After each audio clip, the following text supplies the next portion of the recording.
Assalamu alaikum wa rahmatullahi wa barakatuh.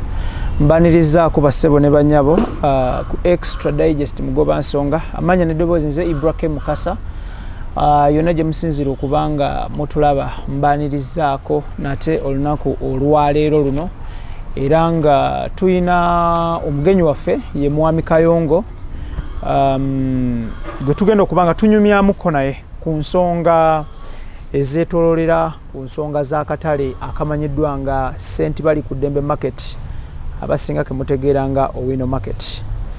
Mwami Kayongo tukwanirizaako nsaba obuze ku balungi abatulaba. Mbalamusizza nnyo abooluganda abali eyo abaami n'abakyala beebaza emirimu gye mwetuusaako ne gye mukolera eggwanga lyaffe n'ensi yonna okutwalira awamu. Tweyanza nnyo tweyanzeege. Erinnya St. Bali ku Dembe livaawa? Erinnya Owino livaawa? Ettaka we baatuukira lyali lyani nga bafubutuka waggulu eri ennakasero okujjaawo? Ebintu ebyo bisatu nsaba obinziremu straight. Kaakali nga sinna kutuukira ku ebyo kankutuukire nti Idi Amin abantu be bamudaagira ennaku walangidde tutwalwa byanfuna ate kati ffe tugoba mu kibuga tulagawa tuddewa.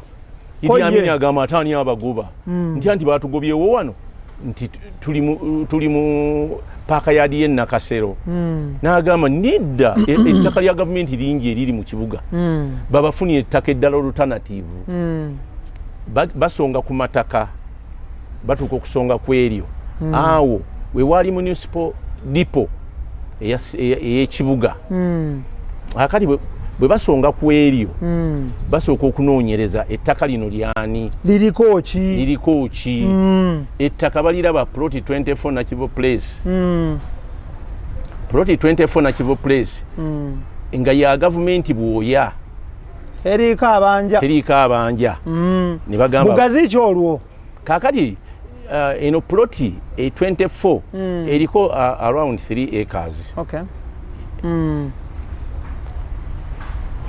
Aha, tugende mu maaso. Kati wano oyanukudde ekibuuzo kyange ettaka lyali lyani we baatuukira neeyanzizza nnyo. Kaakati omanyi ekireeta ekibuuzo ekyo kyekino wano kibagenda ne bagamba nti ettaka lya Nasuuna naye gavumenti ya Uganda nze nkukakasa kati ekikoze obulungi ndi ku mukutu onkwata obubbi obuli mu boofiisi abali mu gavumenti ya Uganda bulina okukomezebwa nga tubusabira busabizi. Tewali tteeka nti oba maanyi oba kukozesa mundu naye kusabira busabire essala egende wa Katonda eyanukulwe inshallah. Kyokulaba obadde oyogera Amini agobya abayindi okimanyi nti waliwo abayindi abaasasulwa ate ne baddamu ne barepossessinga ebintu mu custodian board. Yes, naye ng'ebiwandiiko byonna babirina ne babikweka ne babuzaabuza kakali bano abakola ku nsonga ne beekobaana n'abayindi ne batwala ebintu kakati kyekino kye bakola ku Nasuuna kakati munayi nga baddaawo nga minisitule y'ebyobusuubuzi ezimbawo katale akaasookawo bwe bityo bwe byali. Okay, ekyo kyanukudde weebale nnyo tetujja kubandaalawo olw'obudde katweyongereyo. Erinnya St. Bali ku Dembe livaawa n'erinnya Owino livaawa? Kaakati waliwo ebintu bibiri. Akatale baali bakayita munisipaali naye bakatuuma municipal market kati nga bano abasajja n'abakazi abaali baliwo mu biseera ebyo tebamanyi luzungu okwogera ekigambo ekyo kya luzungu municipal municipal okukyogera n'abantu abamu abamanyi ku luzungu kibalema kubanga oluzungu balwogera mu ngeri ya Luganda wano abantu bayogera oluzungu nga balwogera pronunciation ziri mu nnimi zaabwe abalugwala balwogera mu ngeri yaabwe abaganda tulwogera buli omu mu ngeri ye. Kakati bano ne bakituuma nti munisipaali akatale ne kamanyibwa nti ye munisipaali market era kaadi zaffe zaabeerangako munisipaali market n'ebiwandiiko byabeerangako kaakati bali abasite kanso nga bo bawandikako municipality mweno mu lulimi lwammwe mukwanguyiza mukayita munisipaali kali bwe kityo kaakati kivaawa bakayite Owino market awo waliwo omusajja eyasinganibwawo nga yali ayokerawo kasooli ne lumonde kakati olunaku lwe batongoza akatale ako officially nga badde okukagulawo minisita eyajja ng'avudde mu gavumenti ya wakati yabuuza akatale kana akapya ke tuggulawo erinnya lyako yaani minisita yajja commissioninga kyatamanyi ndowooza tobeerangako mu mikolo gye beerako baminisita atuula ne mu ntebe n'abeera n'ebintu ng'abikolako nga tamanyi biri bitya kyova olaba nkugambye baminisita bonna bamanyi bulungi nti ettaka eryo lya gavumenti n'engeri gye lyajjamu lifuuka erya gavumenti bagimanyi naye tebaagala kumanya omuntu minisita okubeera ne interest nga alina kyagenda okufunako kaakati ate abamanyi bateekwa kuba ba PS gwe basooka okuyisaamu olukwe bano ababbi okakasa kati PS nga takkiriza bagambye kisoboka tuddeyo wali tujja kutuukawo so minisita abuuza nti akatale bakayita batya naye waliwo omwami atunda ki ayo kyakasooli abantu bakuŋŋaanya awo akabiina naye agiddemu yagamba nti akatale bakayita Owino bino byoyogera waliwo saaliwo tugende maaso saaliwo naye byayogerwa nebiwandiikibwako bwino waali bwino tavunda ne mawulire nebiwandiikibwako kati olaba bapolitician lesson gye basinga okusoma ennyo bagiyitaani political science naye history kaakati history wadde bamusoma ne bategeera ebintu byonna naye ate ensobyera zibaddamu ne bakola the same mistakes zebasoma ennyo ne bakuguka ne bafunamu ne diguli obeera oli awo ng'oli alinamu ne masters naddamu n'akola ensobi yemu munne gye yakola gwe yasomako n'ogamba ono yayita oba kakati katudde ku nsonga munnange omusajja aleekaanye ab'amawulire omanyi be basaasanya bagamba akatale kafunye erinnya eppya bayisa ku mireereetu bawandiika mu mawulire ne kumpewo amawulire agafuluma mu nnaku ezo Radio Uganda bifulumye nti akatale kafunye erinnya eppya Owino ate ani abuuza erinnya eppya lyazze litya kasa oli yabatizibwa nti Owino okuva ku olwo paka nakati ne kabeera Owino ate sente bali ku ddembe Owino nickname naye nga erinnya lyako ettongole nkugambye nga weeriri municipali niyo okuba wali teryayogerwa kati nerifiirawo kubanga bano abakungu baali baddembe batawuni kiraka bonna baaliwo minisita tayinza kujja nga tawuni kiraka taliiwo yandibadde aga nti please ebyo oyo byayogera tebiriiyo erinnya lyakatale lyerino teyakyogera eryo eno neriyitawo nga bayibuli bwegamba nti osirikiranga ddala nabo ne basirika kakati sente bali ku ddembe livaawa kakati wano abajulizi bano bwe batandika okubeera nga bayogerwako nnyo ne bwe twali twagala okuzimba akatale redevelopment eyo yaliwo okukazimba nga bw'okalaba kati olwaleero tujja tugamba kubanga ettaka lyonna lyali lyakatale nze ngamba bagamba nti bagenda kukazingira ekijjukizo bagenda kizingira mu katale ne tugamba ekijjukizo kizingira mu katale kiba kikyamu lwaki tetuddira ttaka lino ne tusalako akataka ne tukawa ekijjukizo kyo ne kyetongola ku lwakyo ne kibeera ku mabbali tuleme kubanga abantu basaatuukira mu kijjukizo eyo nteekateekayo ndowooza yange olwo gwe mwaka ki ogwo kakati omwaka ogwo gwali 87 endowooza eyo ngiwaayo bwe ngiwaayo kubanga wali abantu bagendanga ne bagatuulamu agamalaalo kyetuyita ekijjukizo ng'ate si mazimbeko bulungi nga kati bw'obiraba gaali malaalo ddala ng'abantu bagendayo ne batuula omwo ab'omu katale kaakati ne tugamba nedda ekijjukizo kisalweko kibeere ku lwakyo nga tuli mu kye twayitanga market development committee akakiiko akaali kateekateeka okuzimba Owino eyo kirowoozo kiguza akakiiko kakati mwalimu ba LC nga bo bava mu Kisenyi ate nga bakatuliki bulungi ekirowoozo bakyagala nnyo kubanga ate baali bakisaba dda ab'ekisomesa ekyawo nga bakisaba dda kaakati tawuni kiraakati yakiraba mu buzibu ne bakikkiriza ne basaveeyinga ne basalako akataka ako ne kalyo kafuuka ak'ekijjukizo kati nga akatale kana bakazimbwa tewajja kubaawo encroachment egattibwa kuli kyova olaba nti bwe tuba tulina ettaka ly'ekijjukizo lyasalawo ku kyapa ki kali bw'obabuuza abo abakulu ekijjukizo kino oba amalaalo gatudde ku bugazi ki obw'ettaka obw'ettaka ndowooza oba desimolo nga 25 byemwasalako twasalako desimolo ziteeka oba 25 oba 3 amalaalo ago galina ekyapa kyago ani akirina bwe twogerera kati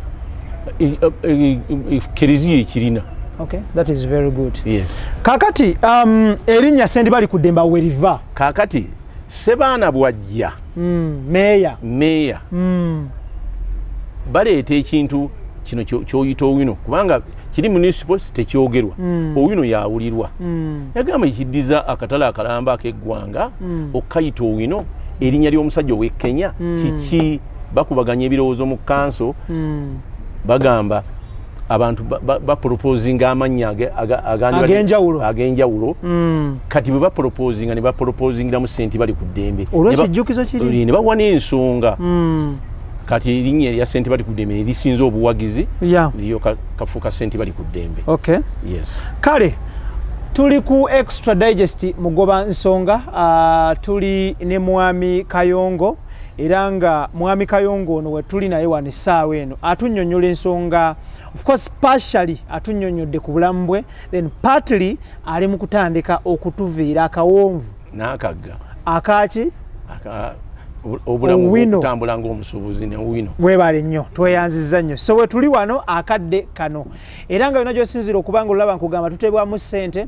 aba Suncargo Shipping Company abasangibwa ku Arua Park ekizimbe 14 Plaza SF01 SF12 omwaliro gw'okubiri mujja okubanga obasanga bw'otuuka bw'oti ku Arua Park obuuzabuuza ekizimbe Fortune Plaza mujja okubanga obasanga ate ngera still naba Roast Coffee Academy batuteekamu ssente basangibwa ku Alwada Mall Airport Road UAE ojja okubanga obasanga mu Abu Dhabi bano baguddewo n'ettabi e Kampala wano najja nankumbi ku Stella wakati wa chachi aba Advent nga kwotadde n'Ennyondo Club ojja okubanga obasanga bano batendeka ba baristas at the same time osobola n'okuba hiring ne bajja ku mukolo gw'okwanjula kukyala mbaga nga kwotadde bridal showers birthday party ne bajja ne bakolera kachai akakabi n'okubudaabuda abagenyi in one way or the other. Mwami Kayongo nga tuvuddeyo eyo yonna njagala tutunuulire abantu baatuuka time ne bakuwa obwesige n'obeera sekuritale olw'okuyisangamu ebirowoozo byabwe n'okuwandiika amabaluwa ova otya ku bwa sekuritale buno okudda ku kifo ekyaddako era wadda ku kifo ki? Okay, kakati obwa sekuritale buno eyali ssentebe kwegamba basentebe baaliwo abawera naye waliwo ssentebe Ssettimba ne wabeerawo ssentebe eyaliwo mu kiseera ekyo omusajja ow'ennyonyi erinnya ligenderera simanyi lwaki ngenze akati obwedda nga mbadde ndijjukira kati ye nannonda eyali sekuritale we oli mwami Kyambadde yannonda naye eyali sekuritale we mwami Kanyike yajja n'alekulira ng'agamba nti chairman emirimu yali tagitambuza nga bwe baali bakkiriziganyizza ye n'alekulira naye bwe yalekulira yagenda mu kyalo n'aba nga takyali mu katale kaakati nze bannonda nga sekuritale w'ekiseera by then kubanga twagendanga mu lukiiko nze nali liida owa department etunda lumonde kubanga nze ebintu ebisinga okutundwa mu katale byonna buli kimu nakitundako kali bwe nali liida olw'okubanga bwe ngambye nti nali nzivuunula ebiwandiiko eby'omu Zungu n'obangwiza kaakati eyali chairman nannonda okubeera sekuritale bwe yannonda okubeera sekuritale wayitawo ebbanga chairman n'alwala n'abeera nga ali mu gundi ey'okufa kati ne tuteekawo okulonda kwa bonna mwaka ki ogwo bw'ojjukira tawuni kiraaka yali eno mu 87 87 nga guggwako kati tawuni kiraaka n'alangirira okulonda bw'alangirira okulonda abaali aba-executive abaaliko ne baŋŋamba nti kati nagenda nga kumulabako of course chairman nga mulwadde naye ne baŋŋamba ne bampita tugendeyo tumulabe nga simanyi kyebayogedde kati bwe tutuuka eri ne baŋŋamba omanyi mwana waffe ffe tukukuzizza wano twagala obeere chairman nga odda mu kifo bya taatawo olwo ova ku kubeera liida wa Lumonde wa department ya Lumonde oyolekera okubeera ssentebe w'akatale konna ekintu kye nalaba nga sikyagalira ddala kati nimba nyiigira nimbagamba mbawandiikidde bulungi kaakati nze okunsasula bwe mutyo obubi kimugenderedde walaba buzibu ki kaakati bali basajja bakulu bonna ne bwe nali ntudde nabo abo sina myaka gyange gye neegeza nabo kati nga nze okubeera nga nze mbawandiikira ne tulonda ku mukulu munnaabwe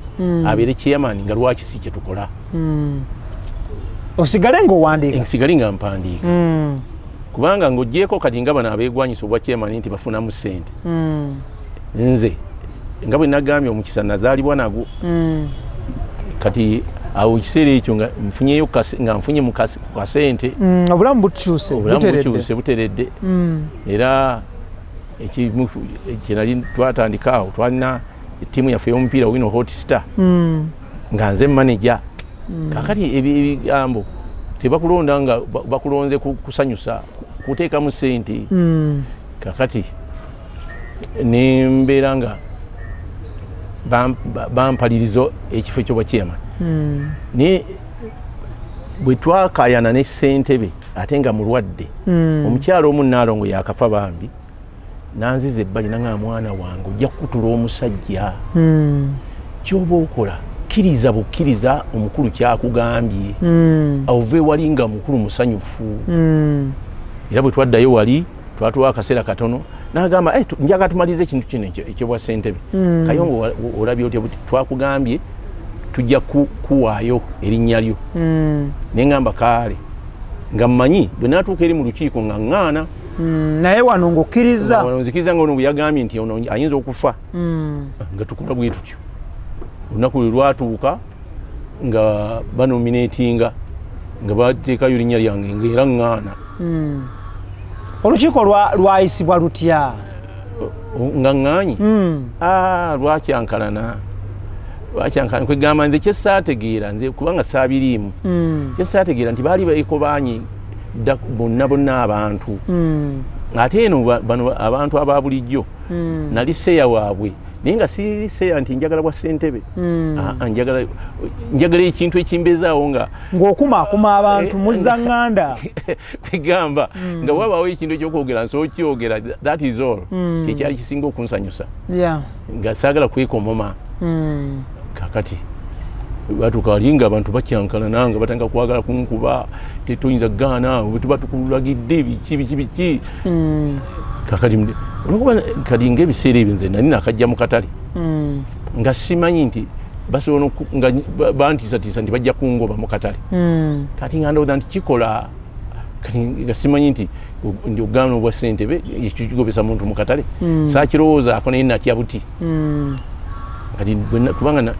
nasalawo neekanda ŋŋende nagenda ebweru ne bafuluma abavubuka ne bankwata abavubuka mu kiseera ekyo yabagamba kati oli mutiitiizi buli naku ogamba nti tonakyotya kati otulemesa ne bakuzaayo munda nanzizaayo munda kati tawuni kiraaka yali minisita Seggane yajja okulondesa n'atandika okutubuulira okulonda kutegeeza ki bwe bakulonda kiki kyoba ogenda okukola nime kulowooza nti nina buzibu era jasigala nga nkola emirimu gyange bulijjo nga bwe mbadde nkola ng'omuwandiisi era wano kimu kujja mu lukiiko nenkubiriza kakati buyaddemu okubuuza kakati amanya tulinayo abiri yalina erinnya eryokubiri n'alijjayo naga nedda katukkirizganyiza Kayongo ekyemaani n'oyitawo bulambalamba nempitawo kwegamba olwokuba ntidde bano basajja batiisatiisa bagamba tujja kuwa ebyokkola tujja kuwa ebyokkola leka kutulemesa Mwami Kayongo tujja kubuukamuko tugende mu maaso ogambye bakulonda mwaka ki 87 okusookera ddala n'obeera ssentebe nembeera ssentebe okay njagala tutunuulire obadde ssentebe w'Owino okuva 87 kaakati ate ebintu byakyuka City Council neereeta enkola eya Market Management Committee era bwe mbadde ndagaawo nti obuvaako ddi odda ddi kaakati bonga ebyaffe tebabyagala etwakaya nane olwo mwaka ki ogwo olwo tuli eno mu 9 kaakati bwe tukayana kuliko meeya ki olwo meeya eriko yali Yiga bwe tukayana era twagenda ewayiga naye naddamu n'atusomesa era nga Seggane ye town clerk ne Mwesi ye deputy naddamu ne batusomesa natugamba kati kiri kye twagala ennyo ekyaffe kye tubadde twewaaniramu tekirina kye kiyamba kubanga City Council tekiri organizinga kaakati kino kyekiri mu mateeka kati bwe tuba twekotogera ffekka ate ne batugamba nti kati Owino bwalemesa kitegeeza obutale bwonna bugenda kukola ki kulemesa olwo bali mukumamula omukono mu kibya ati mukono bali bamambula nali nkola ki jasi kujja kukuba nkiiko nemuteesa nemuddayo City Council ye managing akatale okay tuwadde tumanaging akatale temwani bya kumanaging akatale kakati netukkiriza nze kolo balonda nafuuka sekuritale eyali chairman yali ava mu Kisenyi bali bamuyita Mr. Bagamba ki yali chairman wero situ nafuuka ssentebe nze nembeera sekuritale naye bwe tutuula omwaka awo no batusuubiza n'okutuwayo allowance 15 omwezi naye tebaatuwayo wadde olunaku olwo n'olumu kakati ne tugenda nga tutunulira ebintu bye batukoze 15 tebazituwa naye ate nga luli bwe twali ku bukulembeze ffe bwe twaliko nga toli twegamba teryakuvunaana nti lwaki tewatuuziza lukiiko ekigamba naye kakati wano oteeka okujja mu nkiiko ne zituula buli wiiki olina kuwandika lipoota naye bye tuwandika lipoota tebabikolako naye ate balina amateeka bo ge baba bateesezzaako eri mu kanso ono omukulu w'akatale owa gavumenti ajja n'agabayitiramu kati bwamala okugabayitiramu mwe musayininga nti mwe mwabiyisizza naye nga ebisinga ne tutandika okuba nga ebintu tubijeemera okubisayiningako naye tugamba mulimu n'okukusiba bw'ojeema nga ate wakkiriza nze kye nakola kulizayininga n'oteekamu ebbaluwa ne ŋŋamba bannaye nze oba sekuritale mbutadde ne balonda omusajja mulala wamu yali atunda ngoye nze nembivaako nembeerawo nga siri sekuritale neŋŋamba mwaka ki ogwo okwabuliro bwa sekuritale bwali 9 mu emeka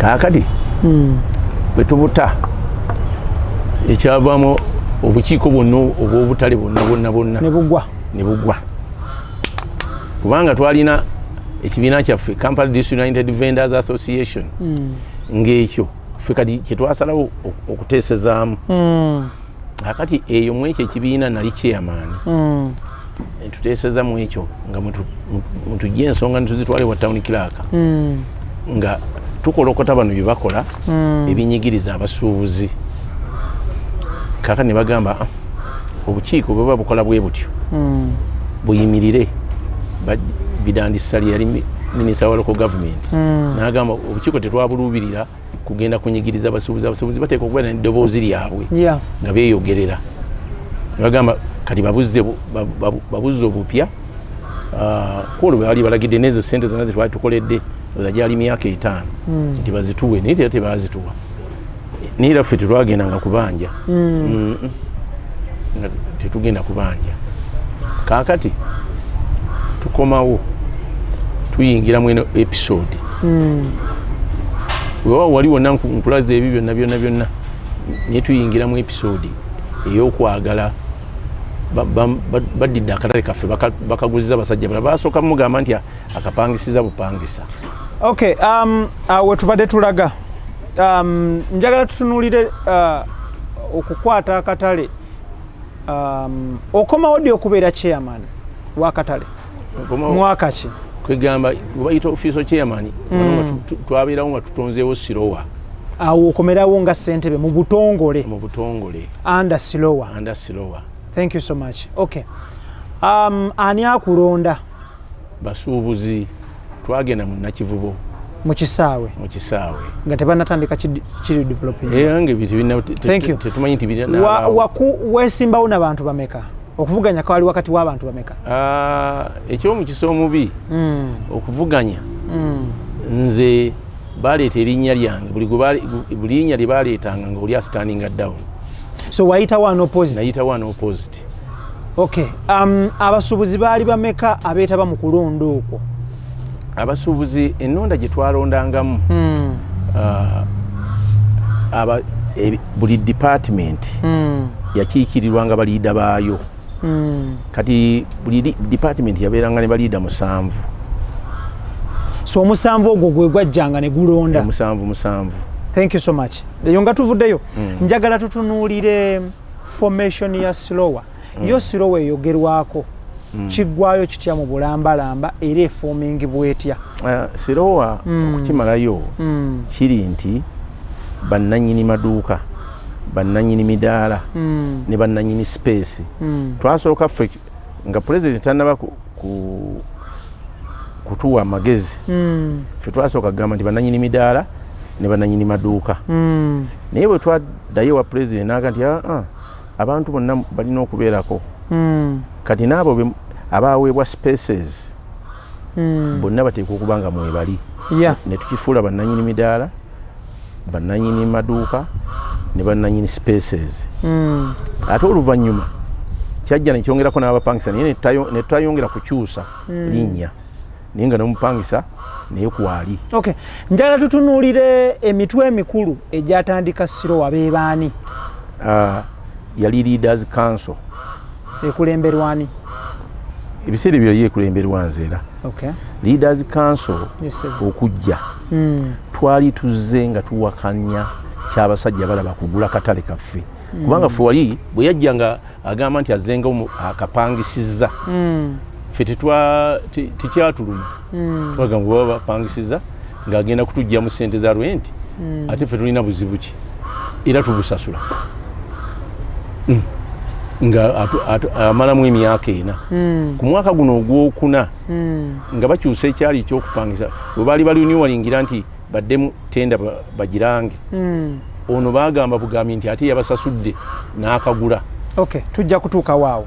Njagala tutunulire sirowa mwagiregistaringa as a company limited by shares, limited by guarantee or an association? Okusooka yali limited by guarantee.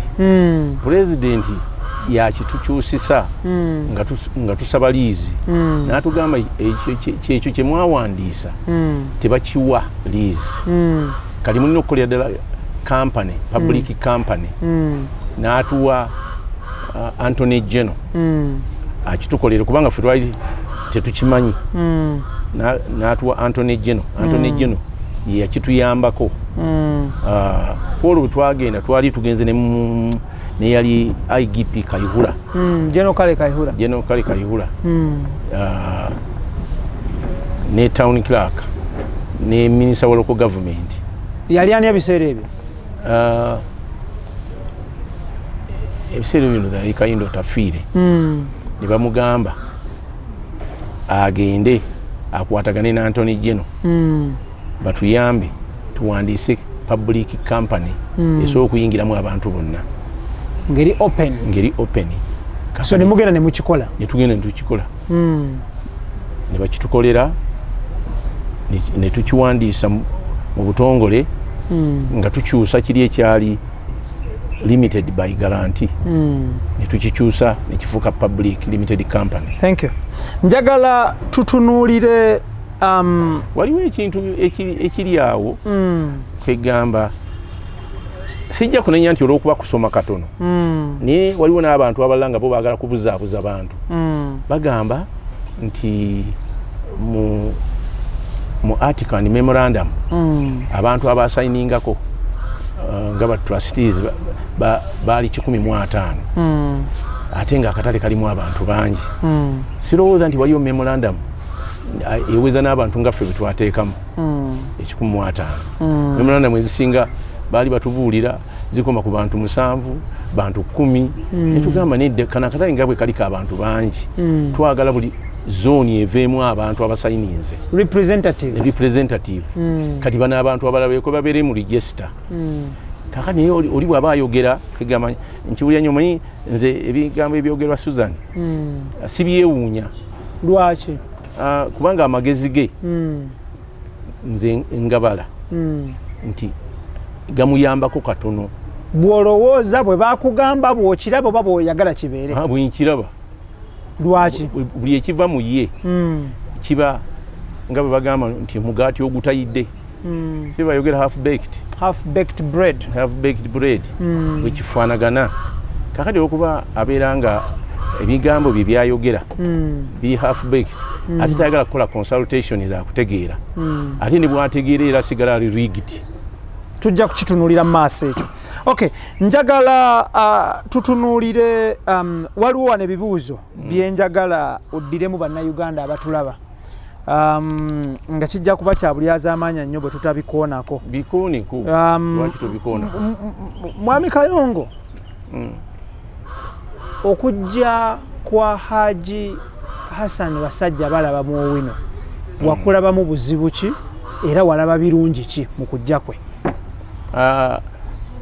Nze ekisooka okujja kwa Hassan Basajja balaba saakulabamu buzibu kubanga singa nali nakulabamu obuzibu teyandize twandibadde tumuwakanyiza naye teyafunamu kuwakanyizibwa wadde eddakiika n'emu. Era abamu ku baali abakozi abaali bakola bakyuka bukyusi ne badda ne bakolera Basajja balaba amicably nga tewali kusika muguwa.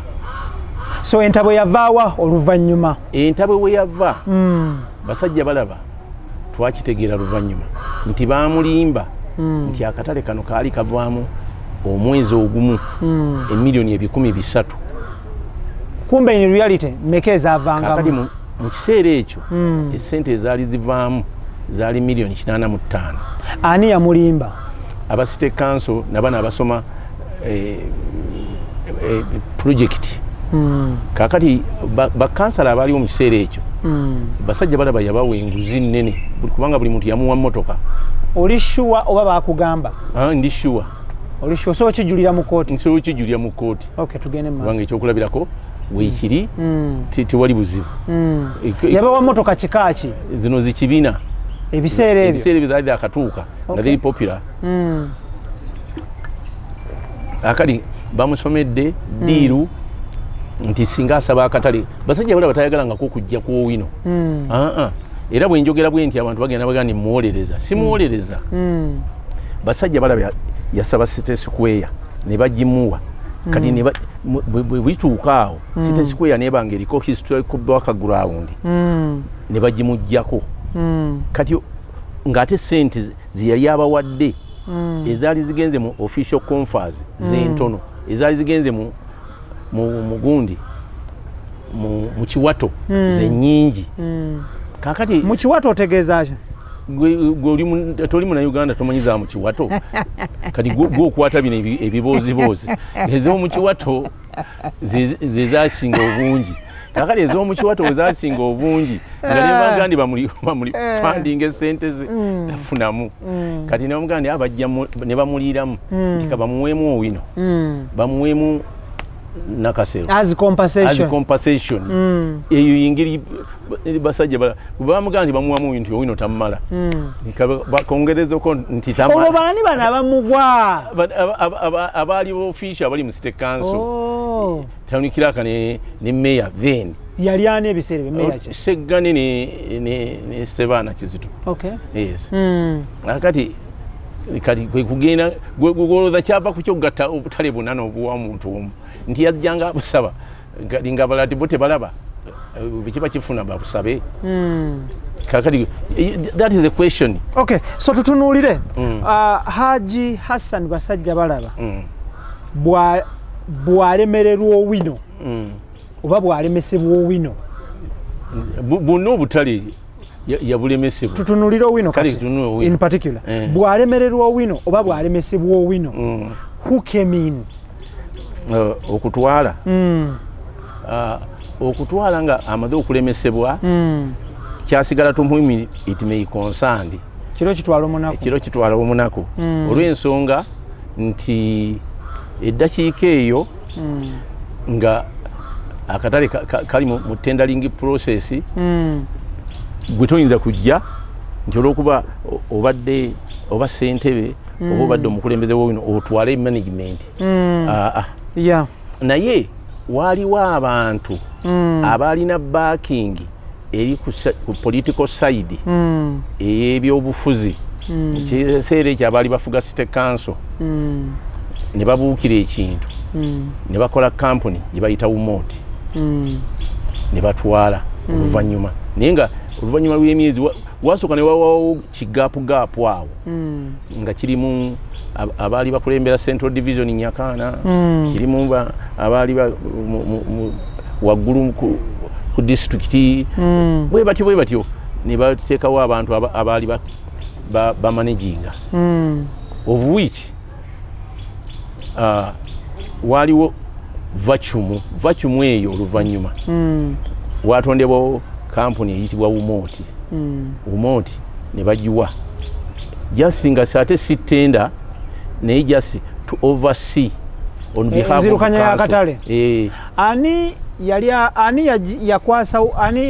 akulembera Umoti kati Umoti formation yayo yalimu obubiina nga bwegasse it was a coalition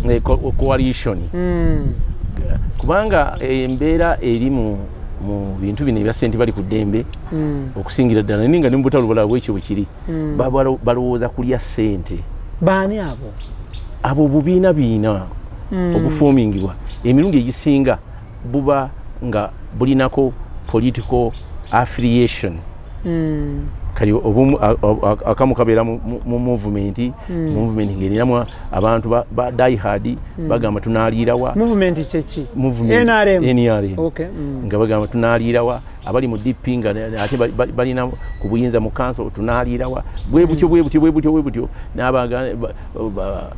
ba historical fighters beyogerako titles nyingi kakati gwe atabigoberera nnyo oyinza obutabimanya naye nga omwo mwe mwava Umoti bwe batandika ogifoomingawo kati nga batuusa okubakwasa ebiseera ebyo nze nali London nze nviisa mu Uganda ng'endeko e London nga nkoyo okuwulira Gasiya gwe bayogera atangasa ekyo katukigirewo ddala mbadde ndi wakukibuuza mu maaso naye katukigirewo ddala kokikonyeeko ensonde nekusifuziraga nti mu bigambo byolaga nti wali okooye ebigambo byali bibungesebwa ng'owulira okooye oyagala owummuleko bati okusinziira ku nsonde nekusifuziraga nti wadduka n'owaŋŋanguka ekituufu kiri ki kaakati nze nagenda n'enkyalako e London nga mmanyi nja kukomawo nga bino babimaze akavuyo kaabwe bakayingiddemu omuntu eyakiwulira nti wadduka n'owaŋŋanguka wadduka oyinza mukakasa otya nti tewadduka wagenda kyeyagalire kakati ekibuuzo kyondowooza olemeddwa okukifulaminga obulungi adduse naye abakyeyagalire bwe ndowooza waliwo okusindiikirizibwa waliwo anti singa ogambye nti tewasindiikirizibwa kubanga nagenda e London namalayo wiiki 2 nenkomawo kati ewiiki 2 simanyi oba zitatamountinga ku muntu okudduka ate okudduka kutegeeza akutte family nadduka n'atwala ebintu n'akola bwati naye bino ebintu ebyogerwa abantu nga Suzani n'abamufaananya obwongo kubanga mbulira gw'oyita naye nange nkubuulye empisa zo waliwo abafaananya Suzani obwongo kyobula nze Suzani simwanukula bw'aba ayogera ebigambo bye nyanukula ekintu ekinkwatako bw'aba akyogedde nenkitereeza mu mberi gy'aba akyogeredde kati nga kuno okudduka kamalo kirayifayinga okudduka navaawo nengenda e London nga kyesaagala kunyingiza mu kintu kyagamba nti kumanaginga Owino again because abaali baagala nga abagamba nti Kayongo yatulemesa mbere nga siriiwo kati anagamba ani amulemesa bafune omwaganyi kati bamaze okwegatta mu Valuation ate bankubira essimu nti kakati omanyi kati twamaze okwegatta naye netukkiriziganya twagala obeere nga gwe MD nembagamba nedda MD njagala mbawe amagezi ga bwereere bwe kiba nti omuntu abadde mu management ate kubanga ye MD nina abadde vice wange bamuyita James Rumaze nempa erinnya lya James Rumaze ningamba mulitwale muliteekeyo kakati bali abavubuka kwigamba nga bwe nagambye nti ffe tubadde tetugoberera bya bufuzi bino bya mpalana abavubuka bagamba abali mu bibiina ebirala bitali movement era kati bw'otegedde nti naffe batugaseemu kati toyagala tutwale kikyova olaba nga obivaamu oyagala tulemererwe biki neŋŋamba kati nze ngenda kukomawo e Uganda ekintu neŋŋamba kakati ye abawa amagezi n'abikolako yaani nti ye Honorable Lukwago nga ye council Lord Mayor kati ebiseera yali MP wa Kampala Central kakati nenkomawo nakomawo na lwa Sunday nakomawo ku Saturday kiro ku Sunday netukeera ewa Lukwago mu ofiisi ye nambuuza nti abantu bonna beegasse bwe basalawo okulonda obakulembere ngo obawumbawumba lwaki ogaana kogwe neŋŋamba sigaana Honorable sigaana naye nabateereddewo James Rumaze naye nga waali awo nabateereddewo James Rumaze naye nze nja kubeera mmemba kati bwe mbeera mmemba mbeera useful okusinga lwe mbeera nga nze mbakulira ne tukikubaganyako ebirowoozo paka saa 8 ogwekiro ogw'emisana kuba twatandika kunkya saawa 2 bweziwere 8 noono gwe nali mpadde nti atwale obuvunaanyizibwa n'agamba nti kakati nze njagala okkirize nze mbere mu myukawo neŋŋamba nti tuba tuddamu kye tubaddemu OTT bwe badde wano ng'ekulembera Owino Traders and Transporters abantu bano bennyini abeegasse wano bye babadde bajoogerera amafuukuule let them now take it over nga nange ndi mu bantwala butwazi tulabe bwekiddukanyizibwa sijja kulema kuwa amagezi gasaanira nga tukubanya ebirowoozo nga bigaana nga Lukwaga ngamba finally Mr. Kayongo totufuulinga nti omala okudda wali wabbali ate okisekeeterere you have to be part of it kasa nalaba nga bituusaawo neŋŋamba okay naye twaga tulonda abantu abagenda okubeera n'obuvunaanyizibwa mu kintu kino nali nga amyuka nga olwo takyali ani James Rumaze yafuuka Haji za Mutuuba netulonda agenda okubeera manager netumulondera ddala n'abeera Bampata Sam netulonda n'abalala batandika okuddukanya ekintu kigenda nebatandika okukiddukanya netutambula kakati okutambula okwo kitegeere nga oyo Sirowa yasaba ddaliizi eri mu process eya sente bali ku ddembe kati bwe biggwa ebyaliizi handing over ono gwe bagamba nga caretaker umoti ate bano abaali bakirimu bakinyumirwa bunyumirwa baali bagaana handing over. But KCC town clerk yaliwo n'agamba no wano temulina tenda wano wabula mwatwala caretaking on behalf of KCC.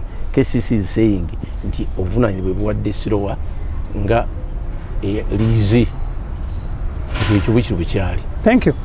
Njagala tutunuulire Sirowa bagiwa liizi ya how long? Sirowa initially bagiwadde emyaka 5.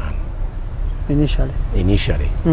Kakati liizi netebera pursued on. Kati netuddamu netupasuwinga ne batuwa emyaka 10 of which nga batuwadde emyaka 10 bateekawo obulipo obukulemesa okugenda mu maaso emyaka gigende balyeko bagambye nti olemeddwa. Ani ateekawo obulipo buno n'obukwakuliza obungi? Obulipo ababuteekawo bali mu gavumenti. Ekintu kino bw'oba okyogera bw'oti kiwulikikanga abantu kye batya ennyo nti bw'oyogera nti gavumenti abantu bali mu gavumenti. In fact gavumenti be bantu naye abantu abali mu mitendera egy'enjawulo, abantu abali mu offices eza gavumenti, abantu abali mu private gundi setting, naye nga bonna balina akakwate ne gavumenti. Kakati be batondawo obukundi buno kati muba mukimaliza bwe muti nga ona akayana muba mukimaliza bwe muti ng'ogwo mwaka gukola. Okay, thank you. Nga gugenda. Mwami Kayongo, liizi y'emyaka 10 yali ya sente meka? Liizi y'emyaka 10 omanyi waliwo ebintu bibiri abantu bannayuganda bye batamanyi era kyova olaba nga okijjako era nabadde nkiwulira nga Susan ayogera nti eriizi baawaayo omutwalo gumu. Okimanyi nga bwe baali batwala diary bagamba baawaayo Diary Corporation wakiwulirako nti baawaayo $1. CUCB eyo nedda ssebo yali diary kakati waliwo kikweze ebitina kye nawulira $1 kati ekyasinga okukyaka kiri ekya UCB bakiyisa mu kimpukumpuku tekyakyaka. So omutwalo ogumu guno gwogerwako guno omutwalo ogumu gwe mwagula liizi gwe bagamba nti peppercorn ogwo gwe guba nga omusingo omunene ogutwekeddwawo kiri kiryoke kikolebwe then olyoka osasula emisolo gyonna. Kati emisolo kyekikulu egigoberera basasula sente mmeka nemmeka ebyo ebikulu. Kakati omuntu naddala nga kati kitera kukolebwa ku bintu ebigenda okweyambisibwa abantu abasinga obungi tekyandibadde kya muntu omu. Kakati nga bakikola ki-officializing handover okuva mu mikono gino okudda mu giri. Kakati nno olw'okuba nti kigenda ne kitaputibwa abantu abatasomyeko ate abatafudde kukola consultation. Bantu kyabo boyogerako abatasomyeko ngaani? Nga Susan kubanga wano Susan ye big gundi. Naye kati omukyala Susan gw'otaasoma naye gw'otaakula naye omanyi otya nti teyasoma? Kakati oyaga okutegeera nti Kayongo yasoma okyetagisa kubanga nti wasoma nange kati abasoma nange weebali kitagisa gwe wenyini gw'osomye nange. So mukyo kyotegeeza nta kakati ate waliwo abantu nga bali mu Uganda nga tebaasoma nnyo bitabo naye ate oluvannyuma baasoma ne bafuna okumanya kubanga waliwo ebintu bibiri ebiri mu nsi obwivu n'obutegeevu. Susan si mutegeevu ne bwe yandibadde omuyivu teyandibadde mutegeevu kubanga n'ebigambo ngeri gyabimokkolawo olabira ddala nga alina kyabulako oba okukuzibwa obulungi nga teyatuuzibwa waliwo ne bakukuza ne batakutuuza. Kyoli mu kukola si kye bayita okuvvoola n'okutyobola n'okulengeza. Kakati singa omuntu bw'oba onnyonnyola kalakita y'omuntu olowooza nandiginnyonnyodde ntya tewaliwo bigambo birala biyinza kukozesebwa nga biwumbyewumbyeko gwegezaako wumbe nze ondekere ebyange byenkozesezza kubanga nze sikozesa byange okujustifyinga gwe byoyagala nze nkozesa byange okujustifyinga ndekenjagala kubanga Oluganda ndumanyi naluzaalibwamu ndutegeera bulungi. Omulungi atulaba tuli ne mwami Kayongo Godfrey Nkajja Habert musuubuzi muzadde ate mwami Munnayuganda. Tutunulira ensonga z'Owino. Of course lwaki tulinayo olunaku olwaleero tosobola kwogera ku Owino minus erinnya Kayongo. Era tosobola kwogera ku mwami Kayongo n'otayogera ku kigambo busuubuzi n'Owino. Ndi mutuufu? Oli mutuufu. Thank you. So mwami Kayongo njagala tuddeyo wali olaba obadde oyogerera nze njagala nzijje olunaku lumu tukoleyo puroguramu nga yakunyonyola akawunvu n'akagga akasenti bali ku ddembe gyavudde okutuuka kubanga buli bwenkubuuliddeko busamambiro kyovula nga mpandiikayo ekitabo.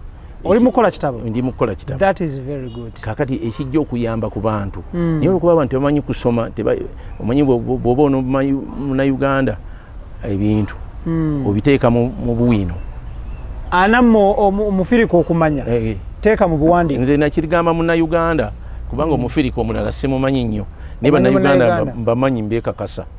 Okay, mwami Kayongo njagala tutunuulire tugenda kutunuulira issue ya looni ya DFCU. Ki ekyabaviirako okufuna looni eyo? Enteekateeka z'okufuna looni eyo zaali ki era mwajjayo ssente mmeka mu DFCU? Kaakati nga ekintu ekya looni eno tukyonnyonnyodde ebbanga ddene naye nga tekiri self explanatory.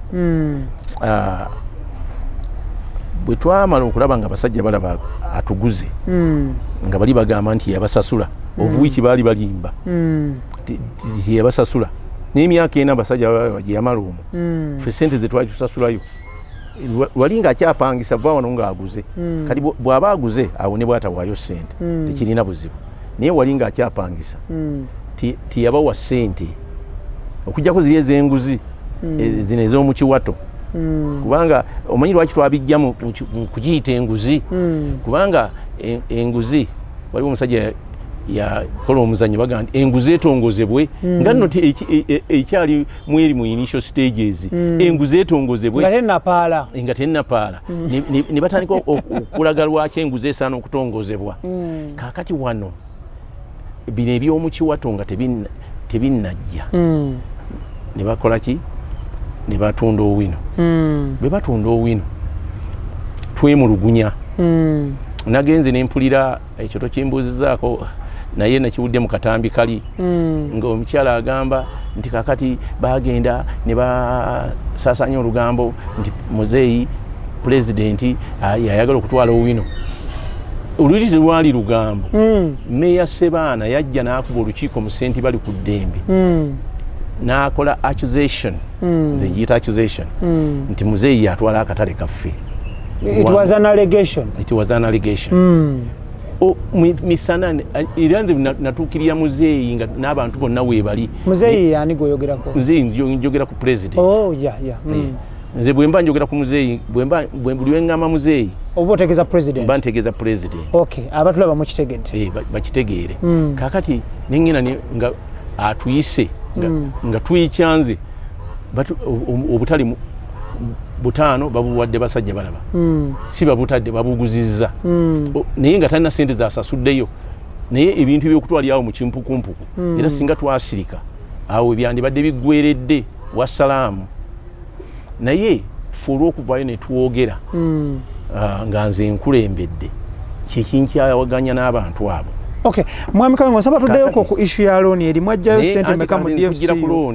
Era kaakati bwe tujja bamaze otugula nga bwe tumala okwemulugunya wa president agamba bannange akatale kano kasite kanso bwe egamba terina ssente zikazimba terina ssente zizimba butale n'ensalawo ziwa obuwa abantu abanabuzimba baweddukanyize babwekulakulanyize bali abantu obuntu personal tibakolera namu nti babuzimbe mu city council yayisa ekiteeso ekyo kati fe twekubidde enduulu nitumulaga nagamba batunda kaluwani tumulaga kano kandowooze nti kyali genuine yagamba yali tabitegeddeeko kubanga twali waawo ne Minister Kayindo Tafiire ne Sebagala Meya ne Amiria Kyambadde bonna yababuuza kino ekyokutunda obutale random bwe buti bwonna ne babutunda omulundi gumu kyayisibwa mu kabineti ng'abuuza Kayindo Tafiire Kayindo Tafiire n'aseka busesi n'agamba nti nze simanyi munnange nze nakagenda mu ministry eyo yali yakamalamu esande nga 3 banga tono nnyo n'agamba nze nasanga byaggwa dda kati ne babuuza Sebagala n'agamba nti muno obwa meya nakabamalamu omwezi ogwo nga kwegamba buli omu ng'akyesammula olaba nga katemba kakati ne bagenda ne babuuza Amiria Kyambadde n'agamba Amiria have you ever heard of this Amiria n'agamba munnaye sitekanse ebintu byayo ebitukweka oyinayo n'akyejjamu kati bagamba kali Kayongo teromi kiki kubanga abasuubuzi bwe twagenda wali bonna bagamba nti nze mbanjogera saabeeraawo neeronda nenzijaawo neŋŋamba nze njala kwogera ku bigambo bino ffe twali tuzenga buli muntu agenda kwogerera katale ke yali enteekateeka yaffe kali aba abasuubuzi bwe twali awo ku mulyango nga tukayanira awo ne bagamba nedda pulezidenti ono tujja kuddira omuntu omu yaba ayogera naye ate nze nali eri mu kuteekateeka bayingire nze saakitegeera bwe ntuuka wali nga pulezidenti agamba nti obudde bugenze naye kaakati njagalayo abantu nga 3 be baba boogera ko bo nti ffe tetwagala 3 twagala omu nagamba ebintu byammwe byonna byebimu nagamba byonna byebimu ne bagamba kali oyo omu yaani nti Kayongo ndiye Kayongo Kayongo osobola okwogera ebintu by'abantu bonna neŋŋamba tetulina bintu by'abantu bonna bifaanagana kaakati ne mmubuulira nti Your Excellency ekiri wano obutale bwonna babutunze naye babutunzizza omuntu omu olw'ekiruubirirwa ekyenguzi kati nandibadde singa ebiseera ebyo ekintu kino ekyomukiwato nali namanda okukitegeera kubanga kyo nkitegedde kati nti ekyo kiwato kakati kati nti ebintu bino ebyomukiwato bimazeewo ebintu kakati n'agamba naye nimugamba nti ekikoze obubi kwe kuba nawe bakuyingizaamu nti akaffe gw'okatwala koye ekyo kyamunyiiza nnyo n'agamba nja kutegeera atwala akata nimugamba abasajja balaba gwebaga nti representative wo kati n'agamba nti kaakati obutale bwonna obwatundibwa mu nkola eyo yayogerako n'akagamba akala ne bagandi baba batundako eggulu nga beeyambisa obukodyo obw'okubba abantu bonna tukole enteekateeka buddire baki ababukoleramu naye ffe ne tumugamba nti ekyo kitusanyusizza okubutuddiza naye twagalawo polisi kubanga bino ebintu batugamba byabufuzi otugamba byabufuzi kubanga twajja abantu batubulidde ebigambo bingi kakati nagamba kati polisi kyemutegeeza kyeki tugamba nti pulezidenti yali tamanyi polisi naye yali agamba nti kati ngaffe tubijjawa kati omunya akupimamu amagezi go ne tumunyonnyola polisi nagamba okay Kayindo Tafiire is it possible for us to formulate a policy on markets Kayindo Tafiire nagamba nti ati bwolagira waliwo ekigaana n'agamba kakati when you leave here tomorrow mugende mufomulate policy Kayindo Tafiire nze obulamu bwange bwonna ngenda kufanga mu praisinga ekintu nga bwe bakyogera bwe kyakolebwa era enkera eddira body room ne ba technical officers n'abatukwasa mubabuulire ensonga zammwe bazifomulating mu policy nekikolebwa twagenda obudde okuziba nga bamaze obiwandiika ne batusomamu ne bamuyita n'asooka n'abiyitamu basooka ne bamutwalira eyo mu ofiisi ndowooza ne babirongoosamu ne bakomo ne batuyita netugamba are you consenting with this, is this what you wanted? Netugamba kyekyo kakati ekyo kati poliisi wadde yateekebwawo ne yadda mu bigere mwesije n'ayongera ogikonfaminga naye bagivaako dda why bagivaako? Because there is no goodwill for these people to let go the vendors also to have anything they own in this country. No. Okay, Mwami Kayongo, webale nnyo issue ya issue ya ekibuuzo ekyo mbadde nkiina maaso ekya president bati okijjeewo wano bulungi nnyo wabulanga kasooke nkumalira ekiri ekyalooni okay mbadde njagala ekyalooni tukikole bwe Mwami Kayongo mwajjayo ssente mmeka zakolebwa ki era don't worry kandowooze nti amanyo go gwani nze IBRAH Mukasa kati kandowooze nti okiikiridde bannamawulire olwaleero kati olunaku lumu nja kubeerawo we nnaalabira nga olina gwo interview ng'omuga nti ekyo baakitunyonnyola kubanga kyenkubuulira sigga nti wakayima ne wangu nkunyonnyola reality kati bwe tufuna lease offer yali etugamba saswe biliyoni 4 mu miliyoni 2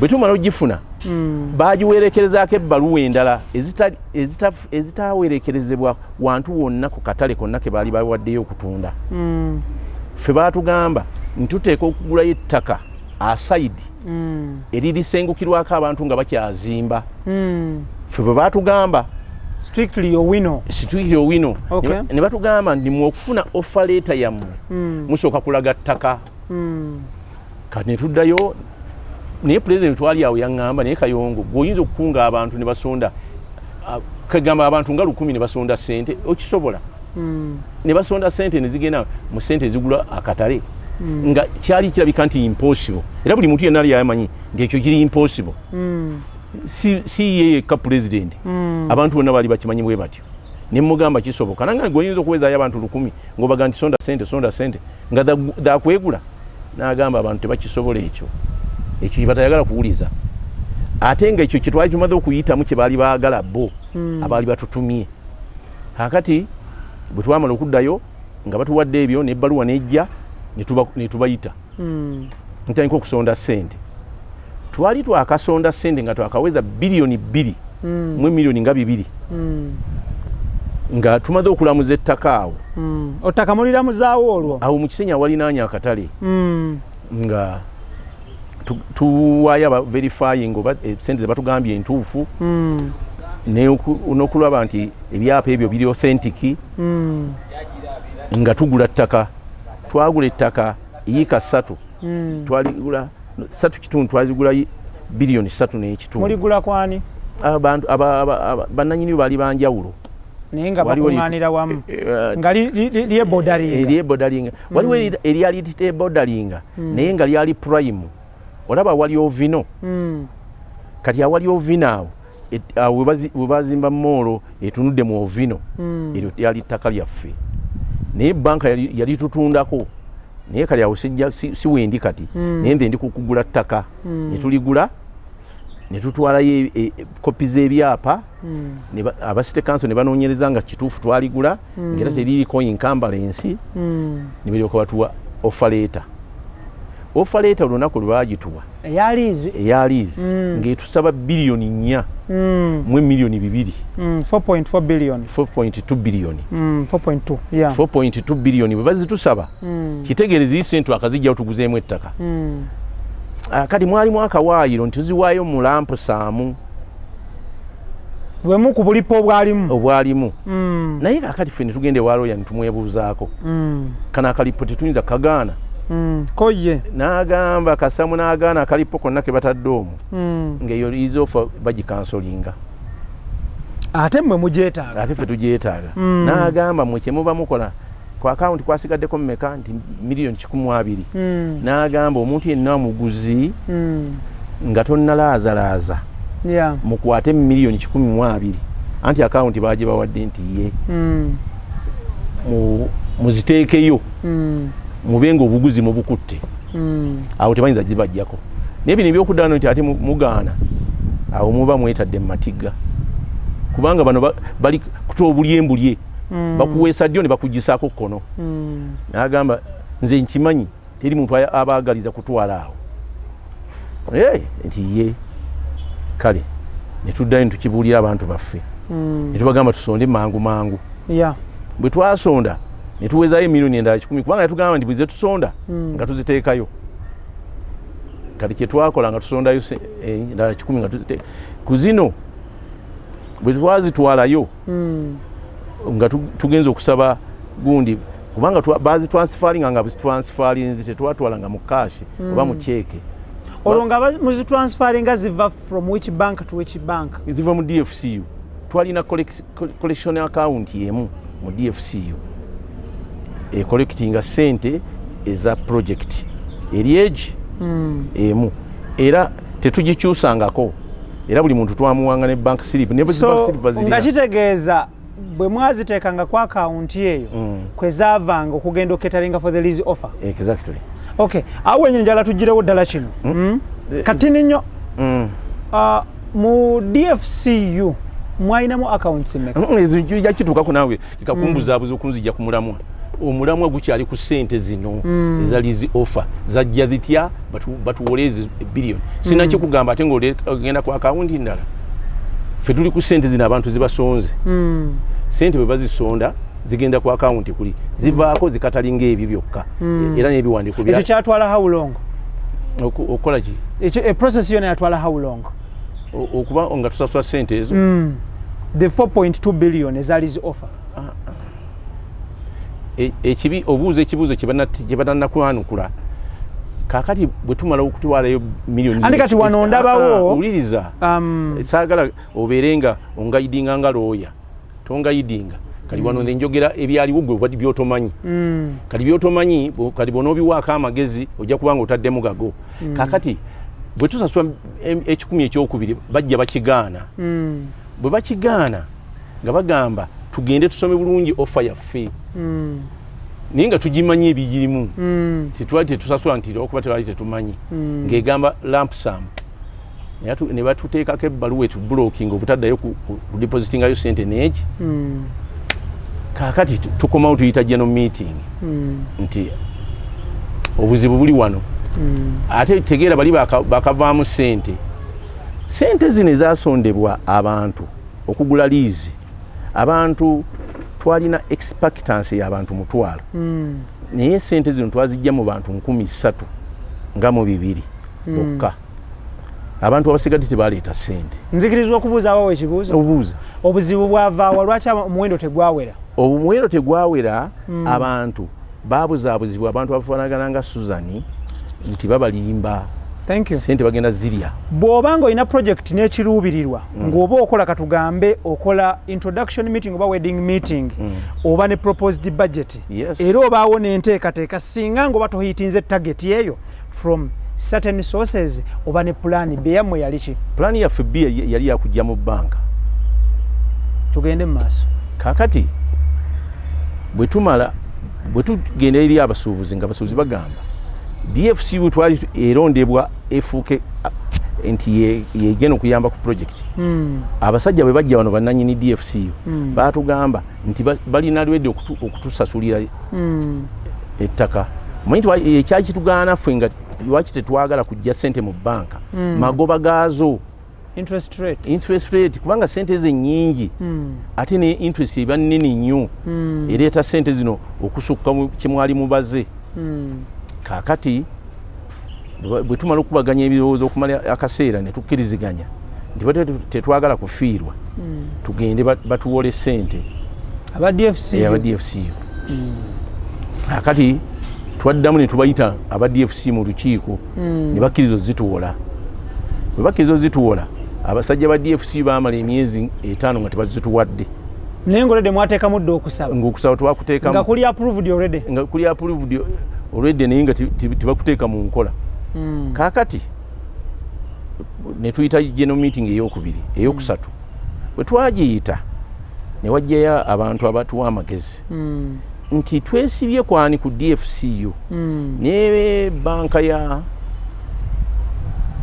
eni yayamba aba Sentinel abatali ba Sentinel aba Church House Equity Bank esobola okutuwa sente ezo era mu lukiiko olwo baali babaleese ne twogera nabo ne beeyama okutuwa sente ne batugamba tugulewo akawunti mu banka yaabwe bajja kubanga project bagitegeddeko bajja gisponsoring era ne batwewanirako nga bwe baali bayamba Church House ffena ne tubuguma ne tukkiriziganya tufuneyo sente ezigulawo akawunti netugamba naye tetujja kuba na sente zetussaako kubanga swagala sente zikumira ku account yemwe the project yabagamba si nsonga ffe twagala kuwola sente bwe tunabanga ffe tuwoze then munatandika ozisse ewaffe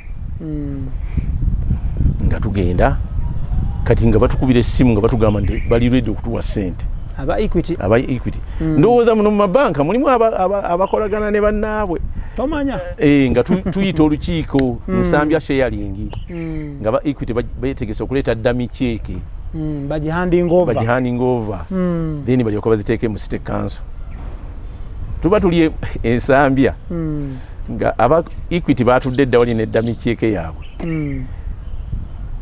tugenda okulaba ng'ebweru bana aba DFC omanyi aba DFC bana influence nti abantu baffe abasinga gye batereka ssente kati ebweru bajja n'edda check yaabwe ng'abantu bananiza okuzina amazina muli munda bano bali bweru bano balina kye bakola balina kye bakola nti ssente zizze ezigenda kusasula kakati bwe bajja bazina bayita mu lukuubo n'edda check yaabwe bajja eno kwayitebo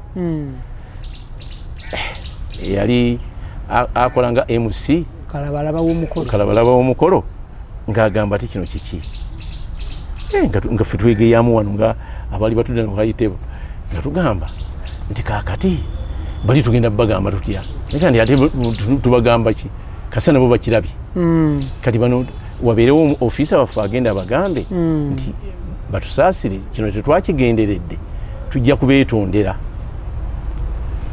naye tugende na zino zibatuwadde kati nga tukwata dummy check nga bano tubayozaayoza naye nga tubakulitisayizinga aba DFC nti batukandaliza nnyo naye nga tubagamba nga tubawa olukusa nti twagala ssente bazitransferinga butereevu mu city council nga bagamba nti betaaga okufuna Lizi offer ya State Council yalina deadline yalina deadline yali ya how long waya ya myezi 3 mwali mutambuzaako bbanga ki twali tutambuzaako gumu nga kitundu tugende mu maaso kakati nga naye awo wonna n'okutukugenda mu DFCU twagenda ne microfinance support center batugamba nti eriyo sente naye ne tusaba ne bagaana otuwa naye nga twafunako kkulu nti waliwo bye baawa abakola investment ezifaanagana bwe ziti naye kyendowooza wano oba kyandibadde akatale baakatwala dda gavumenti nga bakeddiza dda kubanga zandibadde ava mu gavumenti bandibadde bakeddiza ne bagamba mwalemu okusasula tukeddiza katuddidde ndowooza katonda yakyagala bw'atyo kaakati wano bwe tumala nga baluwa tujja bawandiikira nga ssente baziweerezaayo nga tandika kusaba byapa buli muntu yenna gwe tulagira nga financial ng'agamba ekyapa ebyapa tulwali tumanyi nti kyapa kimu kale nga tusaba kyapa olwo ekyapa mukisabaani city council ate wasasudde mu city council ate okisabaani kati finally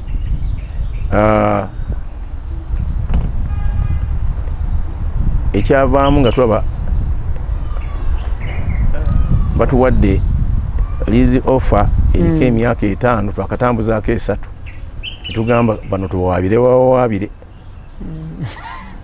tebajja tuwa byapa netubawawaabira bwe tubawawaabira mu kooti twatambulyamu omwaka gumu nga bajja okuwoza kwabwe okusembayo nga bagamba nti bo tebalina byapa bya Owino olwo giwezeena emyaka 4 nti ebyapa by'Owino tebabirina beesanze ng'ettaka tebalirinaako bwannannyini eyo mpoza ya kooti nga bagisweyalingizeeko affidavit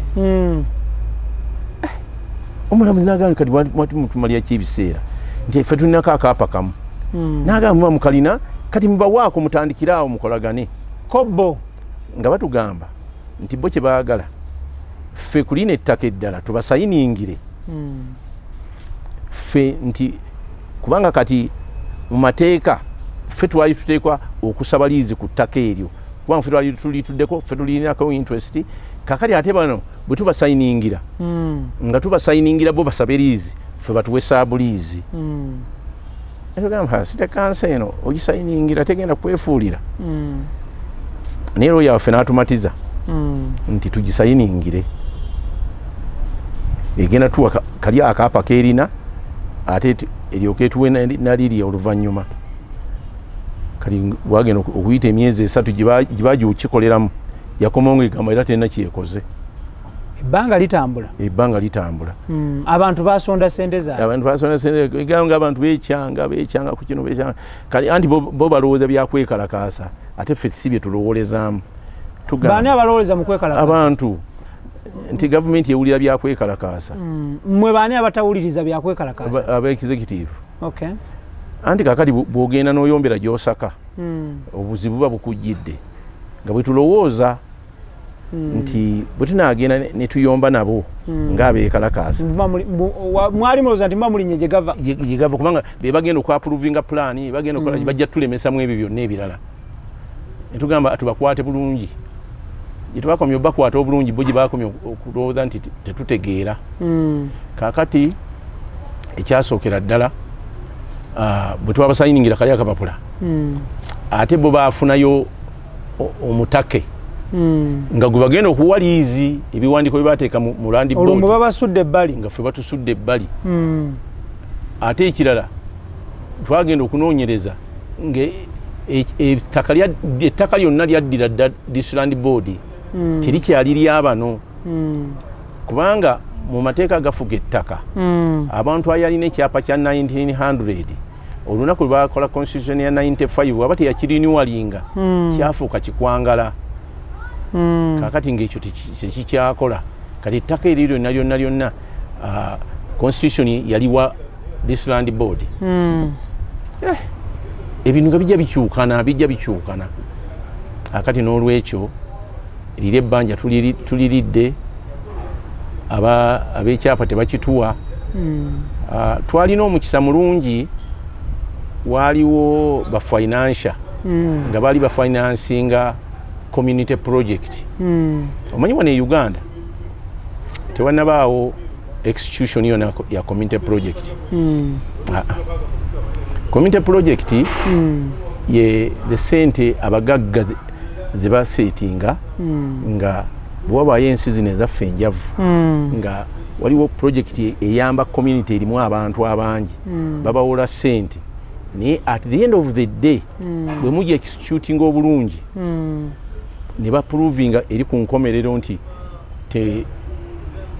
abantu bonna bayingizibwa mu bulungi babasasuza halfway of the required money ate ku magoba gali aga 1.5%. So ba finance abo bavaawa ba finance abo bali bavudde mu Bungereza nga balina joint nkolagana ab'Abungereza n'Abamerika naye nga bagikolera Netherland naye nga ate headquarters za gundi eyo mu Africa ziri Zambia. So baba wa sente mmeka gamba bali ba propose nze kutuwa sente mmeka kubanga tetwafuna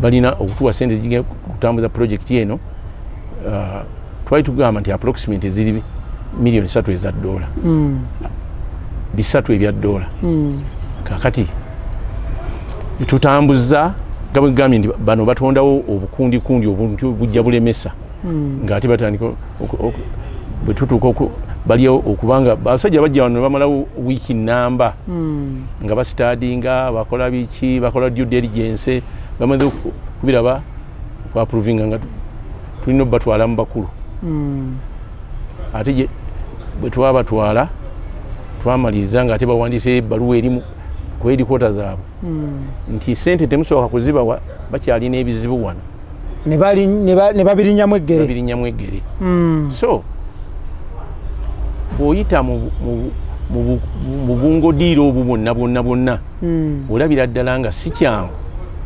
okweexecutinga project eri community based wano kubanga singo tunulya kiki ekiteekeddwa okukolebwawo nga singa kiba mu nteekateeka nga ya gavumenti zandibadde nga $5 Mwami Kayongo, abatulaba baagala kumanya mu process eno yonna musekiwalinze looni ate eri KCCA beefuulidde abantu basonde sente zaabwe ani yafiirwa at last era yafiirwa agenda kubeera compensated how?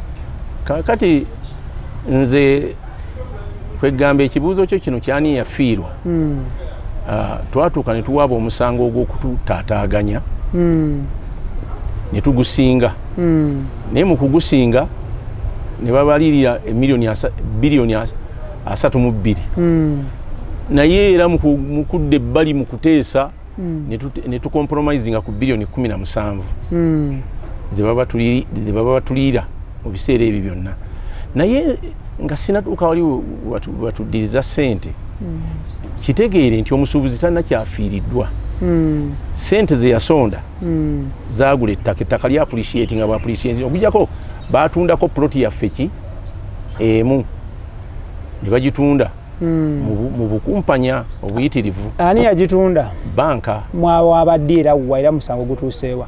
Ebyo twabiwaaba bye bimu biba tucompensatinga. Okay. Bye bimu bye biri mu compensation. Era byonna emisango twagisinga. Kaakati omuntu yandiyabaliza Katonda nti ndowooza omuntu wa bulijjo aba judiciary tebamwetaagako nguzi nga bwe bayogera kubanga nze mpulira aba judiciary bali enguzi kubanga ffe tubadde tuwaaba emisango tetulina ssente ze tulina naye okujjako okusowereza bagamba eziri official abantu bazisonda ne tuziteekayo omusango ne gutambula kati tubeera gutuli ku mutwe tugenda okuwulira nga ffe twawangudde naye emisango gyonna gye twakawaaba gyonna giriko compensation naye omusango guno gwokka gwe twapasuwingako compensation lwa nsonga nti ebbanja lya banka nga liyitirira okugenda mu maaso nga likula. Oyogedde about the 17 billion mwafunako mmeka? Twafunako 10. Mukyala Susan akubira President Museveni omulango butakuwa 7 ogusigaddeyo. Okuba omulanga teri amugaana waddembe okuba kubanga akubye emiranga mingi. Kati katugambye nti alaajana baleme kutuzituwa. Kaakati mukyala Susan nga tuli awo wennyini yo omulimu gwe gwaliko ne banne ababbi kupasuwinga nti zine biliyoni 7 baziwe bo balyoke bayambe okuziddiza abanaku abasonda sente. Kakati bannange abantu abalinganga bumbuzi kigamba Katonda asana akutaase ove ku nsi nga tobalabye. Mwami Kayongo madensaba olulimi ng'olwo teruba lulungi okukozesebwa. Kaakati omanyi gwe bwe yakugyayo amakulu omuntu alinga bumbuzi omumanyi. And do you know what bumbuzi does? It is a demeaning statement. It is not. It is not. It is a statement enafuya evola tenafuya. Nkubuuzizza omanyi bumbuzi kyakola? Bumbuzi ahakinga amagi gatabiise. Kakati ono Susan omulimu gwe gwa kuhakinga amagi gatakoze eki gatabiika. Kakati olwaleero ali wano ye patrollinga nze kyamani Owino nze kiki nze omuntu bwawulirayo statement yemu gye nali nkoze mu myaka gyonna nga nyinyonyola abantu nze kyamani Owino, then I must be out of my mind. Nze sayagala kuddawo nti nze kyamani Owino ndekinjagala njagala nnyo bantu bampite nze omu ku basuubuzi baaki b'Owino. Ekyokubiri njagala nnyo ampite nti nze omu ku bantu abaleese enkyukakyuka mu kintu kye bayita vending community okugiyigiriza okwerwanako n'okwogera on its behalf kiki kyeyiteeka okufuna from government and other relevant agencies. Of course naye agamba 16 years down the road ali mu Owino asuubula. Kati Susan nkubuulire bwe yajja mu Owino kubanga ojja kugambira nti muyisaamu amaaso. Susan yajja mu Owino mu kirole kye baabaleeteramu nga basajja balaba yabaleese yabirefuting ebyabasajja balaba tamumanyi namumanya talina nakakwate kumuleeta mu Owino kati abo abalalu we bati webeyogeza kakati gwe bwoba yakutegeera nti kituufu ogenda mu Owino wennyini n'obuuza olaba office kati saagala oyongerezeko ebigambo ebirala nga sinnamala bya Susan kubanga nabadde saagala mwogerako naye nga bw'omwogeddeko ate n'engeri gye yajja naye esaana etegeerekeke yajjira ku kiroole baabaleeta kiro awo nga basajja balaba tumaze omuwa nti atwale asolooze mu Owino kaakati awo ku lubalaza lwa ofiisi awo wewaali fridge Susan mwe yatundiranga soda nga bwakola obwa supervisor kati ekyabeesezaawo fridge eyo bwe baali bakajja bo baali balowooza nti ffe mu ssenti bali ku ddembe eriyo bino ebyokutunuulira abasajja balaba yazze kusolooza ani akufaako ebyo bitukwatirako wa nga bwe nawudde ayogera tikakati wano bagamba amawanga mu Owino Mwami Kayongo oyo omukazi ebigambo byayogera tebiriiyo kati awo yakolera emyaka ena giri bwe gyaggwako mu biseera bya Umoti ne bamugamba ajjawo firiigi ye n'agijjawo kubanga bwe yagenda basajja balaba tiyaddamu kuteekamu soda tiyateekamu soda yajjawo bujja firiigi ye n'agitwala then wano we yakugambye nti we yapangisanga omudaala wali mu kiyumba kyeyabadde akunyonyolako yagendanga ng'atuulawo butuuzi kukolerawo olugambo olwo lwe nakugambye oyo propaganda ow'okugamba kati bano babi bano bakola kino bano bakola kino bano bakola kino gwe ng'eyali ssentebe watekinga initiative kyokka Vulono yali asasanya propaganda aleme senteekateeka z'akatale kaakati bw'obeera kitegeeza ojjamu kalubiriza obulamu kati biri byayogera babyogereramu bantu bakulu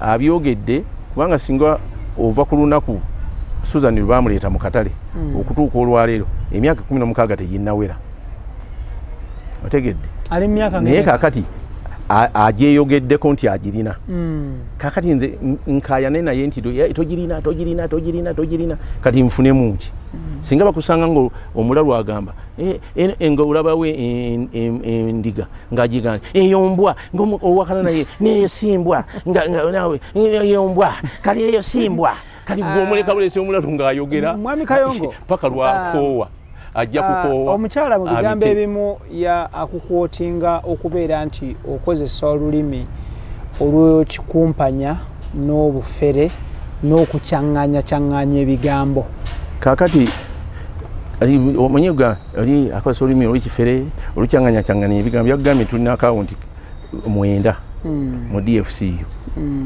kaakati mu DFCU musobola okubaamu akawunti za St. Bradley ku Dembe Market eziwera omwenda naye nga si za siroba mu DFCU zisobola okubaamu z'omwenda guwera gwe yayogeddeko simanyi kubanga sigenda nentandika okudda mu banka kuba sikolamu ntandika okunoonyereza bani abalinamu akawunti omwo gwe nga ssentebe akawunti zirimeka eziri official ezakatale ekintu kyemmanyi mu DFCU mulimu akawunti 2 eziri official emu bagiyita operation za akawunti kuba ateekanga ssente zibasolooza ku basuubuzi mu kuddukanya emirimu ey'okubiri yene ya project ezo zemmanyi z'official ate nga zombi nga bwe zifaanagana nze okusooka nga twakatandika nali nsayininga ku akawunti eno eya project nini ndabanga nze engeri gyentambula nyinza okuleetera emirimu gya project okuziŋŋama nensaba banzikiriza enveeko neme kubanga kwendi ate ya operations siberangako signatory so mu bumpimpi omanya akawunti 2 eza DFCU ez'Owino eza sirowa kakati kumanyi bw'oyogera ez'Owino omanyi mulina olulimi lwammwe lwe mwogera ez'Owino teri Owino tayinza kubeera n'akawunti nga z'Owino abantu bali mu Owino balina ebibiina ebyenjawulo ate byonna babiteekako ekintu kye bayita ssente bali ku ddembe bwe yali annyonnyola bwe yali annyonnyola alaga akawunti ezo zonna muziinako obuvunaanyizibwa era abantu abasondanga ssente eza project kaakati yakugambye nti abakuŋŋaanyizaako ebiwandiiko ate ebiwandiiko biri mu biliyoni nga 7 miliyoni 8 kaakati ojja omuyambeko omufunire auditor amubalire bulungi ebyo ebiwandiiko byalina ojja omuyambe omufunire auditor oba naabo abamuli emabega bamufunire auditor amubalire bulungi. Alina abantu abamuli emabega? Alina abamuli emabega bamufunire bulungi ebiwandiiko. Lwaki olowooza nti ye munafu nnyo tasobola kuvuga project eno bw'omu? Project ki? Alina project gy'abadde avuga? Eno project kutawangula. Obukulembeze, ntegeeza obukulembeze. Talina bukulembeze. Obukulembeze obwa ssente bali ku ddembe yabwewaŋŋamyako. Nze kyendowooza nti mwafuna ku ngeri baminisita ne idi gye bamwegaana. Omanyi Katonda asaasira eggwanga lino okumpanya obulirimu kati nojja n'omuntu n'omuteeka mu kifo ate n'ogera enkya n'omwegaana. Lwaki omukyalo nakubrandinga ng'omufere? Lwaki akuyita nti mwami Kayongo mufere? Kati nakugambye nti singa osiŋŋaana omulalu ng'ali awo endiga n'agiyita embwa notenga okukaayana naye nti eyo si mbwa naye endiga n'addamu n'aganiza enjiraba ndiga naawe n'oddamu. Kati aba n'abatandika okubalaba baga nti abalalu babiri baabasanze awo. Mwami Kayongo, bw'ogamba omukyalo ono nti mulalu n'agenda mu mbuga z'amateeka n'akudisprovinga ne bamukebera omutwe nga mulamu. Anti bwe bamukebera omutwe nga mulamu ebikolwa bye ya kiralu. Kati gwe bw'otunuulira mu nkola ey'obuntu gwe wabadde ompa akagundi kaki ka video ng'atuula ku kasiita n'amusindika. Ka video si kange ka Bukedde TV. Anti gwe wakanyambira okampeereza. Wali tokalabangako? Nali sikalabanga. Gwe gwasoose okalaba? Kakati n'amukuba n'akola bw'ati n'akola bw'ati. Kakati waliyo omukyala mu Uganda muno bw'aba gyali nga tukyabalina abenkanankana nga Susan nga basobola okukola ebikolwa bye bityo ate nga mwe mukyaba defendinga nti obwongo bulungi. Nze ndowooza nti nze ku lwange nga Kayongo nze ŋŋamba nino mukyala katumusaasire mulwadde. Gwe bw'okiwumbye musaasire mulwadde. Kaakati agambye Kayongo mufere yagulawo akawunti n'agulawo eno n'agulawo eri n'agulawo eno n'agulawo eri n'agulawo eno n'agulawo eri. N'agamba Kayongo avuma abantu abakuba abakola ki. Teyakomyeko n'ayongerako nti buli akwesimba kaafa. Nga neesimika naye agenda kufa. Oba ye yadde ne supernatural power ezitatta. Kubanga yabadde kuno kiwandibadde oŋŋambe kiwandibadde ekikulu yagambye nti nze nsaanira kufa. Yakyogedde.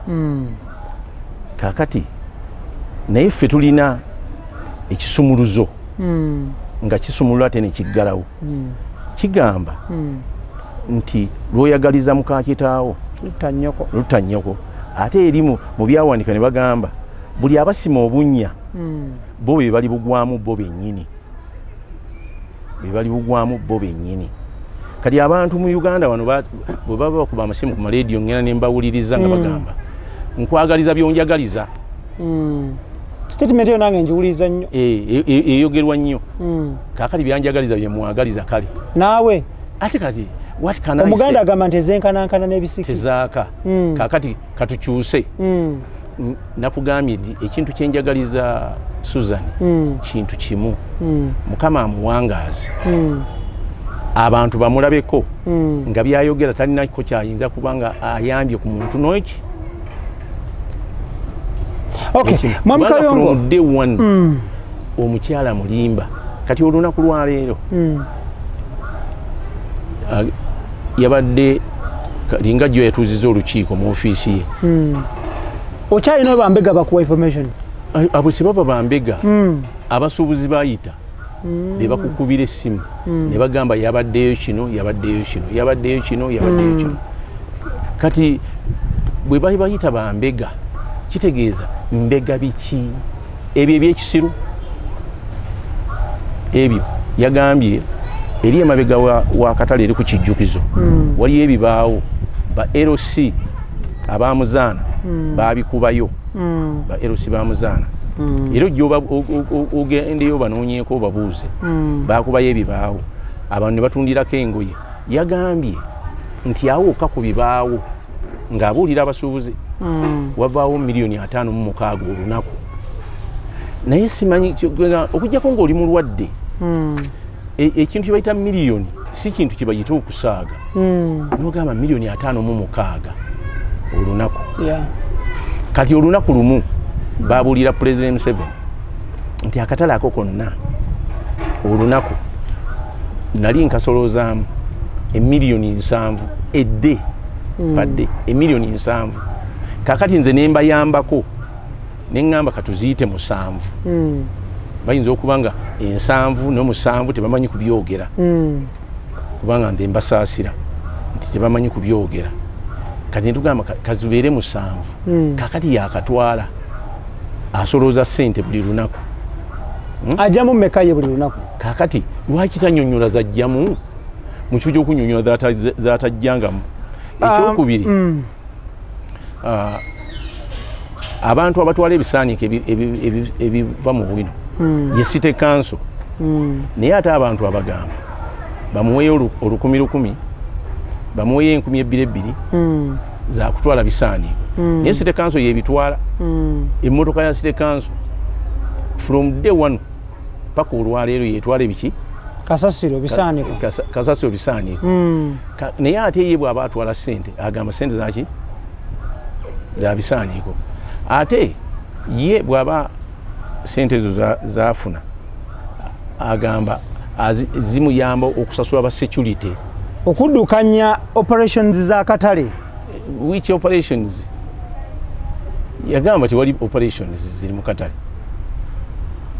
kale ate which operations now Mwami Kayongo abatu abaagala kumanya nina ebibuuzo nga bibiri byokka tudduke taata wange omulungi byogere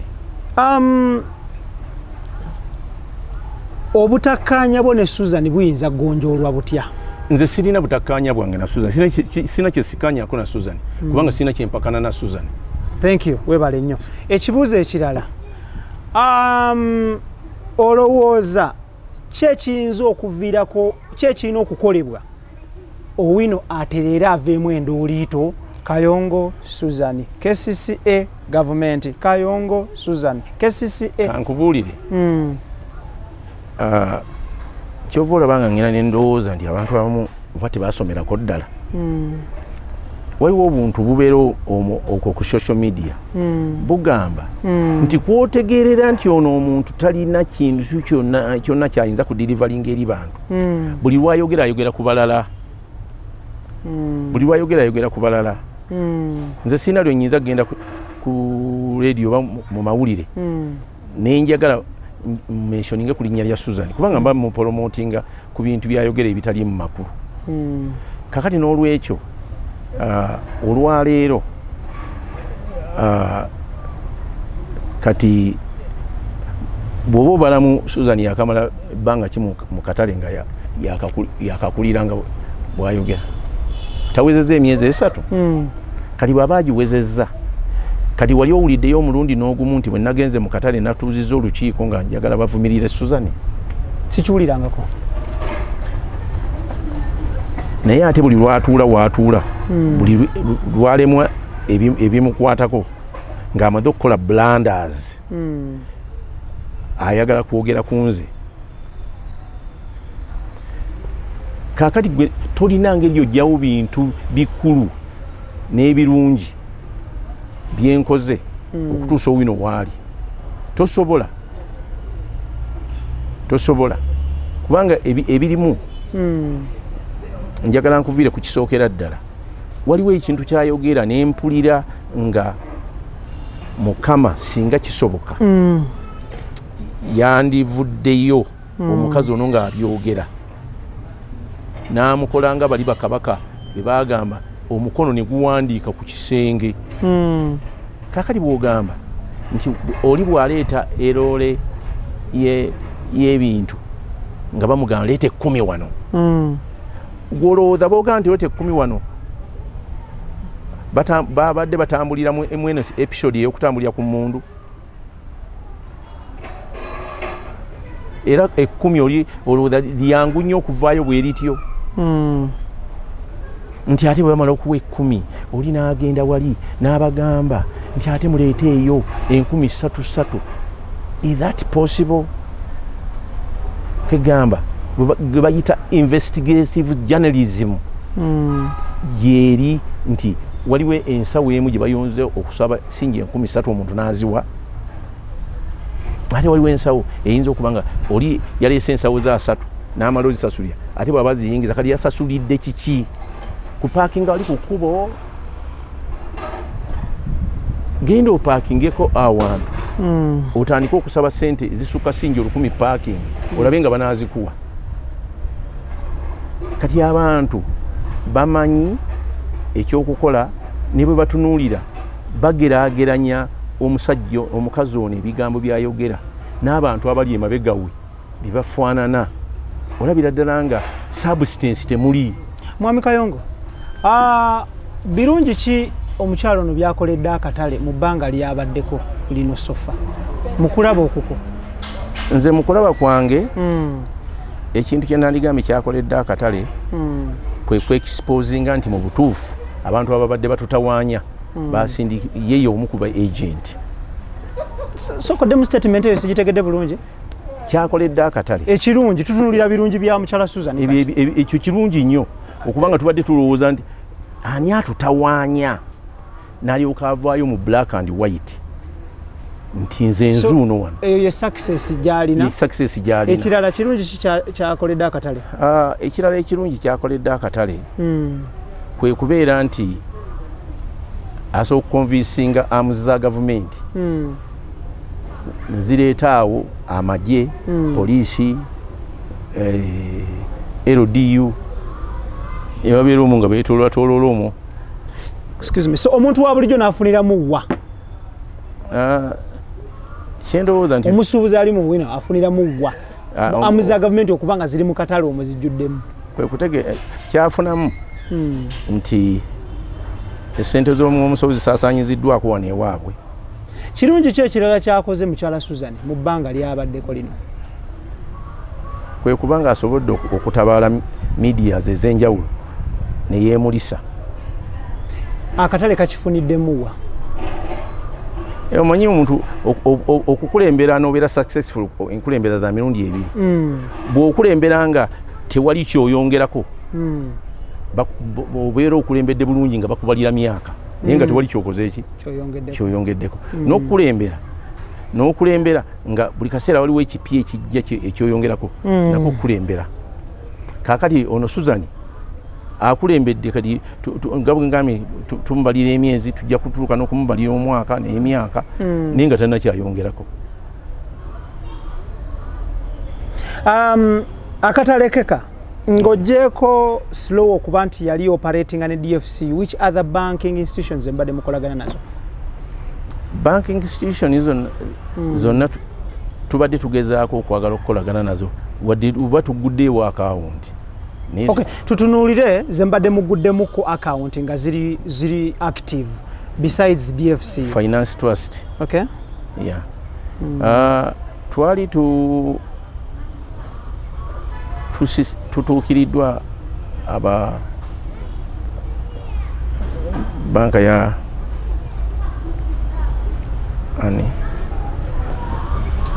ya Kampala Road y'Abakatoliki. Centenary. Nabo initially baali batusuubiza okutuwola ku ssente nga nayo twaggulayo ku akawunti. Muyina akawunti mmeka mu Centenary? Emu. Ate mu finance nayo eriyo nga ya project eriyemu. Okay. Yes. Kale, lastly, ozanya rolo ki kati mu kuddukanyizibwa kwa katale? Ate kuddukanyizibwa kwa katale kati akatale obutafaanana nga bwe twali tukaddukanya. Eruli kaalimu amuzi nnyingi nga waliwo abali mu management, waliwo abali mu bukulembeze bw'abasuubuzi, waliwo abali mu bukulembeze obwebi departments benjawulo nga saako n'ebirala kaakati olwaleero byonna omuntu omu yabyetuuma nti yabiddukanya kaakati nze sina wenyingirira mu kintu kye kyako. So toyina office yonna mu bukulembeze bw'akatale k'Owino kati? Office y'obukulembeze bw'akatale tugirina kubanga sirowa ekyali mu bukulembeze bw'akatale officially. Thank you. Kyenjagadde abantu bamanye ekyo. Official mukulembeze. Kakati abantu bajja ne beewaŋŋamya ku bukulembeze bayinza n'obumalako emyaka emingi nga babwewaŋŋamizaako naye nga si batuufu. Olwaleero waliwo ekintu kye nabadde ntunuulira ne ŋŋamba Amerika ne Bungereza be baali abasaale ne bagenda mu Afghanistan ne bawamba emyaka 2 bagimazeeyo nga tewali ababoggoledde nnyo baavuddeyo bokka nga bagamba nti batereezezza okukakkana ng'omukulembeze gwe baateekako. Kaakati eyo embeera esobola okulabikanamu abo ba Suzani bayinza n'okumalawo emyaka naye nga at the end of the day tebalina kye bagenda kukolawo kwegamba nga kiyamba abantu bayinza okukola ebintu ebikola destruction definitely nga bakozesa obuyinza obuli kubanga wano ffe nabuuliranga abantu nti ekintu kye saagala ye muntu ayagala okukozesa obuyinza njagala kukozesa buvunaanyizibwa. Obuvunaanyizibwa munyonyolegana n'abantu nemuwuliziganya ne mukkaanya obuyinza olagira bulagizi. Okay, kale tweyanziza nnyo mpozi ayina ekyakye yayogerako nti ezimu ku ssente ze wasinga ng'okuŋŋaanya waziwanga abamu ku banene mu gavumenti bakukuumire mu buyinza awo. Kali waliwo omuntu Katonda atusaasire ngezaako okuyiiyayo ebigambo ebirabika nti bikuwoomera ggwe ate biwoomerezeka nsi yonna. Ensi eyagala nnyo okuwulira ebigambo ebikkakkamu. Ensi ebintu byeyagala okuwulira eyagala nnyo amazima. Nze ekyo kye ngimanyiiko. Ate ebigambo ebikkakkamu ebitaweebula ebitatyoboola ebitasasamaza. Nze ebigambo byenjogera tebiweebuula ate tebisasamaza kubanga sinayogerayo kintu kirina singa mbadde ŋŋamba nti singa abasuubuzi bano bagenda ne beekyanga njagala nnyo abasuubuzi babeere bakkakkamu. Ky'okyogedde njagala nnyo babeere bakkakkamu ne bwakola ki ne bwakulinnya ku mutwe nga bwe yalinnya Kasiita kwegamba neewuunyiza katambi kali nga Kasiita bamulinnyako ne ŋŋamba Yesu oli mukulu n'okkakkanya omusajja ono ne bamulinnyirira bwe batyo n'atafaayo. Kale njagala okwagala okutegeeza Susan ne batambula nabo nti nze abantu kye bamanyiiko nammwe tujjagana okwawukana wano nga mukitegedde sigabanguzi era abantu bakimanyi bakiddingana lunye. Nze sinza kukola kasente kange kubanga nze sina bantu benzijjamu ssente kakati nze mala okuŋŋanya ssente zange eri mu mirimu gye nkola nze nzije nkugule onyambe ki kati bwe siri chairman babadde bampaaki kati zino ssente zebabadde bagamba zenfuna bazifune bagamba president ndi wavaawo emiliyoni 7 olunaku nkugambye kati bamuwe 7 olunaku 7 emirundi 3 omanyi bwe zenkana bazaamu calculator girina 7 emirundi 3 sooka ombalizeemu tuve ku mpewo wano nga nkitegedde kubanga nagwo okubala tukibalekere bali. Kati oboyaga tukibalekere sirina ofiisa wa gavumenti ayinza kunjagala nnyo kubanga sirina ssente zenyinza kubanga bw'omugamba nti abantu tebasaana kuvaamu ssente agamba kati obeesibirako ki nga tebavaamu ssente obeesibirako ki kubanga bamanyi nti omuntu oteeka okubanga olina ssente zaakuwa olyoka obeereko kyokola ku lw'abalala. Njala kakasa bannayuganda nti ekiseera kituuse ne biba bino bya bufuzi tebayongera gaba kalulu kaabo eri omuntu nga byaggula buguzi naye bw'aba abawa ssente zo bazirye naye bakole ekyaki ekyamagezi. Kale tweyanza nnyo tweyanzeke tetugenda kubanga tusukawo olunaku olwaleero. Njagala kwebaza muzeeyi Kayongo Godfrey Herbert Nkaja obudde bwatuwadde. Tweyanza nnyo tweyanzege taata. Tujja kwongera okubanga tukunoonyaako, twongere okubanga tunyumyamu ku nsonga ezitali zimu, ensonga ez'enjawulo. Njagala ziri ez'obusuubuzi bwennyini, ez'obusuubuzi tuve mu bino bya Suzan ebyo byabwe. Kale taata tekirina mutawaana, kijja kukolebwa insha Allah. Njala kwebaza Idris, Daniel, Keith ne Tony, mwebale nnyo mwebaddala. Then nebaze ba sponsors baffe aba Dynafam, Roast Coffee Academy, Sankago Shipping Company nga kwotane Almeredian Ventures. Nsigadde nze IBRAH Mukasa kulwa extra. Ba sponsors bamwe nange kambebaze kubanga nzaani yandibadde wano nga sina kinsasudde nimba nga ngenda kubeera ku mutwe. Tweyaziza gye tweyaze. Mubannebalize Mukama abongere. Amina taata. Okay, ebigambo by'oludde mu program eno si bigambo by'abadduka nnyo mukutu guno babagwerezaako wabula bigambo by'abantu ssekinoomu tetubiinaako buvunaanyizibwa. Nkwagaliza bulungi byerere, Omukama Katonda akuume. Assalamu alaikum wa rahmatullahi wa barakatuh. See you next time.